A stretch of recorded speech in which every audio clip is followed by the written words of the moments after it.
ಹೆಂಡತಿ ಲೇಟ್ ಕಟ್ಕೊಡಾಕತ್ತಾಳ ಕುತ್ಕೊಂಡ ಅಂತೀರ.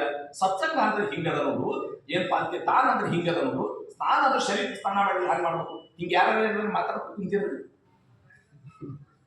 ಎಲ್ಲರೇ ನೆನಪು ಮಾಡ್ತಾರಲ್ಲ ಯಾವನ ಮನಿ ಒಂದಿದ್ದು ಯಾರು ಮಾಡೋನು, ಮತ್ತೊಂದು ಮಾಡೋನು, ಮುದೊಂದು ಮಾಡೋನು, ಇವು ನಡೀತಾವ.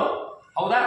ಈ ಎಲ್ಲಾ ಚಿಂತನ ಎಲ್ಲಿ ನಾವೇನದ ಅಂತ ಕೇಳಿದ್ರೆ, ಯಾವಾಗ ನನಗೆ ಹೆಂಗ್ ಇರ್ಬೇಕು, ಸ್ನಾನ ಅಂದ್ರೆ ಹೆಂಗ್ ಮಾಡ್ಬೇಕು, ದಾನ ಅಂದ್ರೆ ಹೆಂಗ್ ಮಾಡ್ಬೇಕು, ಈ ಎಲ್ಲಾ ಚಿಂತನ ಸಿಗ್ತಾವೆ ಇಲ್ಲಿ.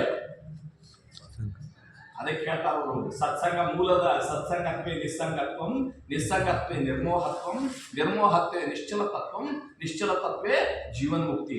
ವೈರಾಗ್ಯ ಏನು ಪೂರ್ಣ ಆಗೋದಕ್ಕಿಂತ ಮುಂಚೆ, ನಿನ್ನ ಕಡೆಯಿಂದ ಪ್ರಾಮಾಣಿಕವಾದ ದಾರ ಆಗೋದಕ್ಕಿಂತ ಮುಂಚೆ, ನಿನ್ನ ಕಡೆಯಿಂದ ಏನಪ್ಪಾ ಅಂತ ಕೇಳಿದ್ರೆ ಪ್ರಾಮಾಣಿಕವಾದ ಸ್ನಾನ ಆಗೋದಕ್ಕಿಂತ ಮುಂಚೆ ಅಂದ್ರೆ ಚಿಂತನ ಮಂಥನ ಮಾಡಿ ಶಾಸ್ತ್ರ ಒಳಗಿರೋದಕ್ಕೆ ಹೋಗ್ಬೇಕಲ್ಲ.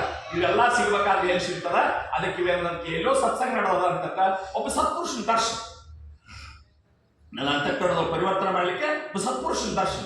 ಅವ್ರು ಹೇಳಿದ ಒಂದು ಮಾತು, ತತ್ಸನ್ನಿಧೌ ನಿವಸತಾಂ ತ್ವಯಿ ಭಕ್ತಿ ಭಾಷಾಂ ತತ್ಸೇವ ಏವ ಸತತಂ ಪರಿವರ್ತಿತಾನಾಂ ತ್ವದ್ವಾಕ್ಯ ಸಾರ ಮನೋಬೋಧ್ಯ ತತ್ ಆಚರಣಾಂ ಭಾಗ್ಯಂ ತದೇವ ಸುಕೃತಚಿತ್ತದೇವ ತದೇವ ಸೌಖ್ಯ.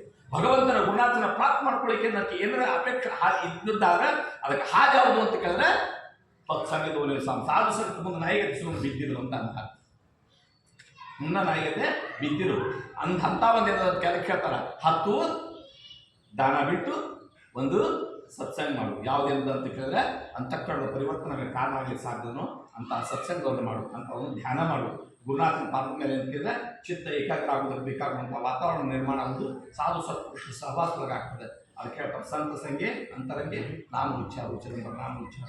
ಏನು ಸತ್ಸಂಗ ಬಿಟ್ಟಿವಿ ಪಾದಯಾತ್ರಾ ಮುಖಾಂತರ ಕೇಳಿದ್ರೆ ಸತ್ಸಂಗ ಮಾಡ್ಲಿಕ್ಕೆ ಈ ಸತ್ಸಂಗ ಮುಖಾಂತರ ಗುರುನಾಥ ನಮ್ಗೆ ನಿಮ್ಗೆ ಎಲ್ರಿಗೂ ಅಂತ ಕೇಳಿದ್ರೆ ಪೂರ್ಣ ಅನುಗ್ರಹ ಮಾಡಲಿ.